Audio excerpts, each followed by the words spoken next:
بسم اللہ الرحمن الرحیم۔ آج سود کی ممانعت کے لحاظ سے دوسرا لیکچر آپ کے سامنے ذکر کیا جا رہا ہے۔ تو اس کے اندر ربائے حرام یعنی کہ سود کی وہ اقسام کہ جو ہمارے لیے حرام ہیں، تو اس کو فقہائے کرام نے اس کی دو اقسام بیان فرمائی ہیں۔ ان میں سے پہلے نمبر پر ربا الدیون ہے اور دوسرے نمبر پر ربا البیوع ہے۔ ربا الدیون یہ دیون دائن سے نکلا ہے جو قرضے کے معنی کے اندر آتا ہے، جبکہ دوسری قسم ربا البیوع خرید و فروخت کاروبار سے نکلا ہے۔ یعنی کہ ربا الدیون اب کسے کہا جائے گا؟ ربا الدیون سے مراد قرض کے معاملات میں زیادتی کے ساتھ لین دین ہے، یعنی ہر دور کی مروج شکل و صورت ہے، جس میں جیسا کہ ذکر کیا جا چکا ہے کہ یہ معاملہ ہوتا ہے کہ قرض دار قرض کی رقم کو مشروط اضافے کے ساتھ لوٹائے گا۔ یہ شکل دور جاہلیت میں بھی تھی اور اس سے پیشتر بھی، اور آج تک یہ برقرار اور رائج ہے۔ اب تو یہ بات واضح ہو گئی کہ ربا الدیون سے مراد کہ قرض کی ایسی صورت کہ جس کے اندر مشروط طور پر اس کے اندر زیادتی نافذ کر دی جائے، تو پھر اس صورت کے اندر وہ ربا الدیون کے حکم کے اندر چلا جائے گا۔ اور یہ زمانہ جاہلیت کے اندر بھی یہ صورت تھی اور آج کے دور کے اندر بھی ہے، اور ان کی اشکال تبدیل ہوتی رہتی ہیں، طریقہ کار کے اندر تھوڑا بہت فرق آتا رہتا ہے، لیکن بنیاد وہی چلتی آ رہی ہے۔ اب زمانہ جاہلیت کے اندر سود کی جو رائج شکلیں تھیں یا صورتیں تھیں، ان پر آپ کے سامنے ذکر کرنا چاہوں گا۔ وہ کون سی شکل و صورتیں تھیں؟ تو دور جاہلیت میں اس انداز پر سودی لین دین کی کئی شکلیں رائج تھیں، جن میں سے چار کا مولانا شمس الحق صاحب رحمانی شیخ الحدیث مدرسہ رحمانیہ مونگیر نے اپنے مقالہ میں تذکرہ کیا۔ تو ان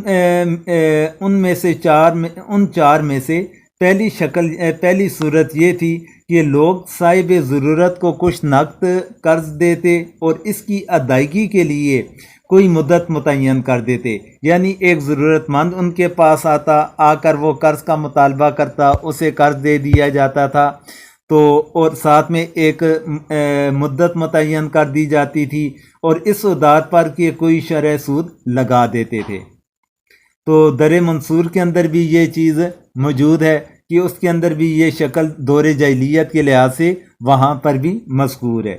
پھر اسی طرح دوسری صورت مدت مقررہ پر قرض ادا نہ کرنے کی صورت میں سود اور اصل رقم کو ملا کر اصل رقم بنا دیا کرتے تھے، یعنی کہ جو قرض رقم دی گئی تھی وہ بھی، اور اس کے ساتھ میں جو سود لگایا گیا تھا، اگر مقررہ مدت تک اس نے واپس نہ دیا، پھر جو رقم اصل دی گئی تھی اور مثال کے طور پر 1,00,000 روپیہ نقد دیا تھا ادھار کے طور پر، اور ساتھ میں سود لگایا تھا 10,000 روپیہ، اب جس وقت متعین مدت وہ مکمل ہو گئی، اب وہ قرض ادا نہ کر سکا، تو اب 1,00,000 اس نے نقد دیا تھا، 10,000 سود تھا، اور اب ان دونوں کو ملا کر 1,10,000 کو یہ اصل رقم بنا لیا کرتے تھے، اور پھر اس مجموعے کے اوپر مزید وہ سود لگایا کرتے تھے۔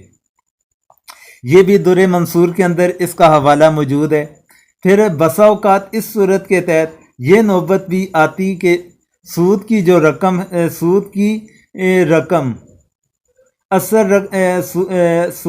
رقم تھی اصل قرض کی رقم سے کئی گنا زیادہ ہو جاتی تھی، بلکہ لوگوں کی عام غربت اور تنگ دستی کی بنا پر اکثر و بیشتر یہ صورت سامنے آتی رہتی تھی۔ اسی لیے قرآن مجید نے ایک موقع پر سود کی ممانعت کرتے ہوئے فرمایا، لا تاکلوا الربا اضعافا مضاعفا۔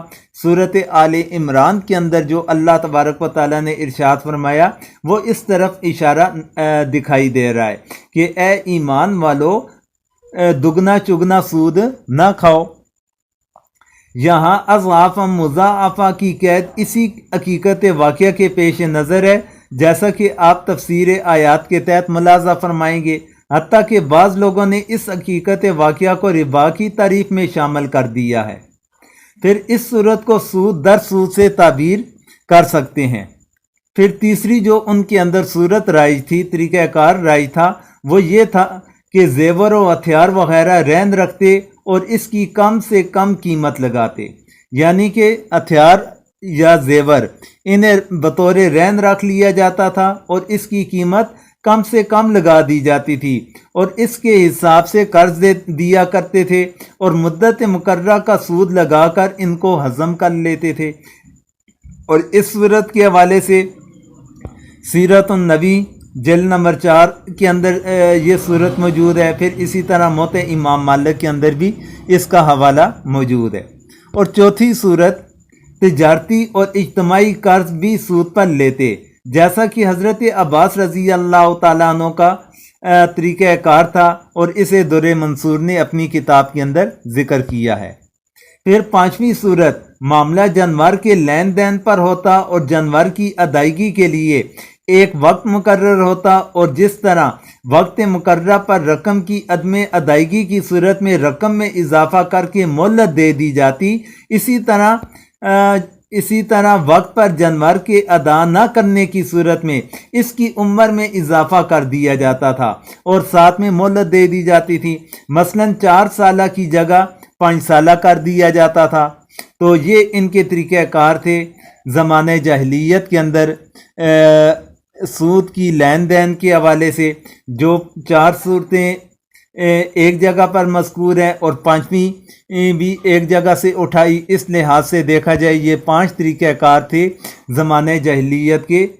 زمانہ جاہلیت میں جس طریقہ کار کے مطابق وہ سود کی لین دین کیا کرتے تھے۔ آج کا ہمارا لیکچر یہیں تک تھا، تو انشاءاللہ العزیز آئندہ لیکچر کے اندر ربا البیوع کے حوالے سے بات کریں گے۔ آخر کے اندر ربا الدیون کے مختلف عنوانات ہیں، ان کا ذکر بھی کرنا چاہوں گا۔ تو ربا الدیون کے مختلف قسم کے نام لیے جاتے ہیں۔ بعض حضرات نے اسے ربا الدین کہا، بعض نے اسے ربا النسیہ کے عنوان سے ذکر کیا، اور اسی طرح بعضوں نے اسے ربا الجاہلیہ کے نام کے ساتھ بھی تعبیر کیا ہے۔ تو پھر اسی طرح اسے بعض حضرات نے ربا القرآن بھی کہا ہے۔ یہ اس کے مختلف نام ہیں، جن ناموں سے یہی مراد لیا جاتا ہے، اور اسی قسم کو علامہ ابن قیم نے ربا الجلی کے نام کے ساتھ بھی پکارا ہے، اور اسی طرح مولانا ظفر احمد عثمانی رحمۃ اللہ علیہ نے اسے ربا حقیقی بھی کہا ہے۔ یہ مختلف نام ہوئے: ربا النسیہ، ربا الجاہلیہ، ربا الدین، ربا الدیون، پھر اسی طرح ربا الجلی، ربا الحقیقی اور ربا القرآن۔